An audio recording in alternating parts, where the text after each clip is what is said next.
Welcome back sa aking YouTube channel, Jeremy's TV Manila. Like, share, and subscribe. Anyway, wala na pong bayad o libre lang. Tulong mo na lang din sa kapwa mo. Alright, thank you very much po. So,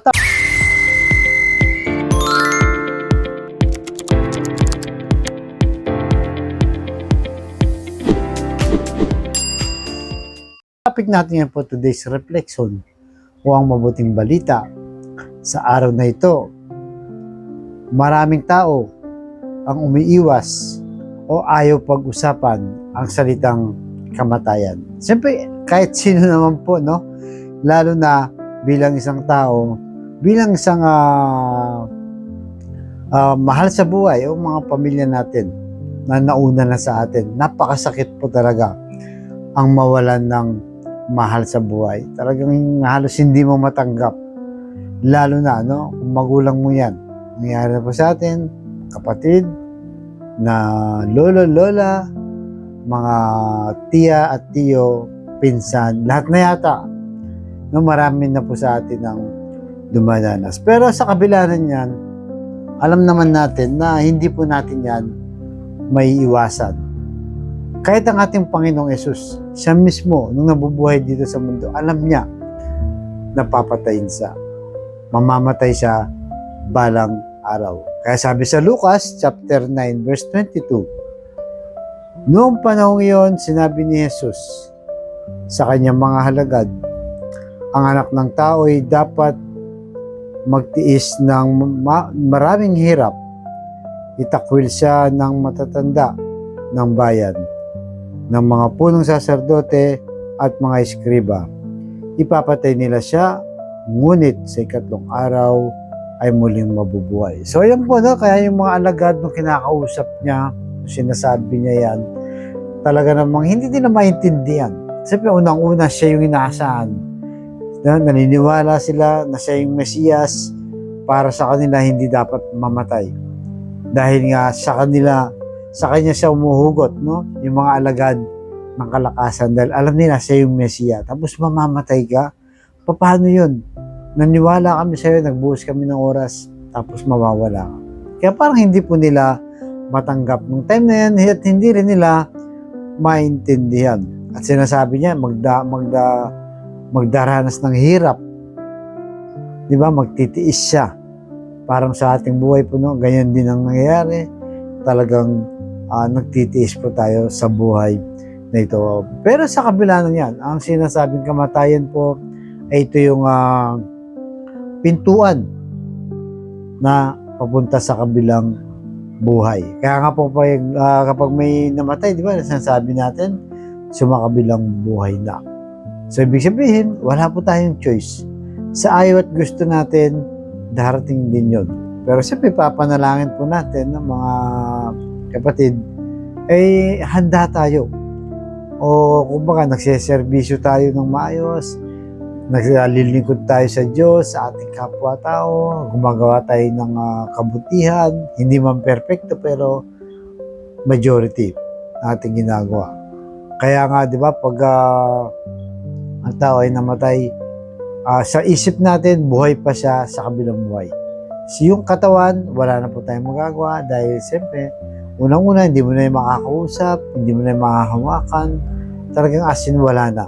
Kaya doon po tayo nasasaktan tayong mga tao, lalo na mahal natin sa buhay. Subalit pag tinignan po natin yung kamatayan sa ibang banda, lalo na sa ating mga bayani, no?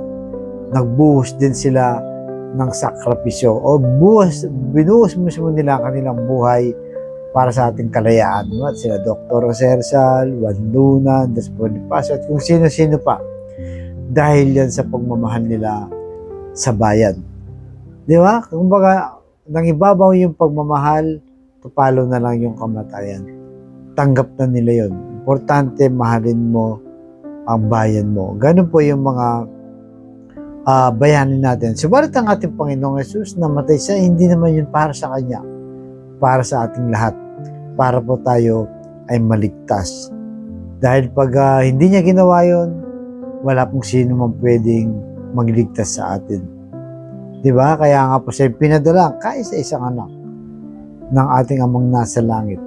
Kahit hindi naman yun dapat sa parusahan, Hindi naman na dapat magdusa, pero ginawa niya po yan. Inalay niya ang kanyang buhay para sa ating mga tao, para tayo po ay maligtas. Kumbaga, sa ating buhay ngayon, preparation lang po. Kumbaga sa kalsada, no, ginagawa natin kalsada o pintuan para tayo makadaan. May tawid natin ang buhay na ito papuntang buhay na walang hanggan. Kaya yan po ang laging ilagay natin sa puso't isipan, na kahit na anong gawin natin, hindi po natin yan mahiwasan. Pagdasal po natin na maging maayos tayo at maging peaceful na darating mo yung araw na yun at handa tayo. At sa kasaysayan ng ating buhay, siguraduhin po natin na nakagawa tayo ng mabuti, naglingkod sa Diyos, naglingkod sa kapwa, talagang sinisikap po nating matupad ang katuruan ng Diyos. Kaya sa mga kapatid nating nanonood sa aking vlog na may problema sa pamilya, pinansal at kalusugan, sabayin mo ko sa napakasimpleng dasal. Ako'y kay maniwala at magtiwala sa ating Panginoon Yesus ay tsak yun ipagkakalob sa iyo sa tamang panahon. Tayo po manalangin, Lord. I-bless niyo po mga kapatid namin nanonood sa aking vlog na malubanan po ang karamdaman. Ipuhin niyo po ng iyong mapagpagaling na kamay. Haplusin niyo po at tanggalin ang kanilang karamdaman. Alam naman po namin na walang imposible sa iyo kung iyong loloob.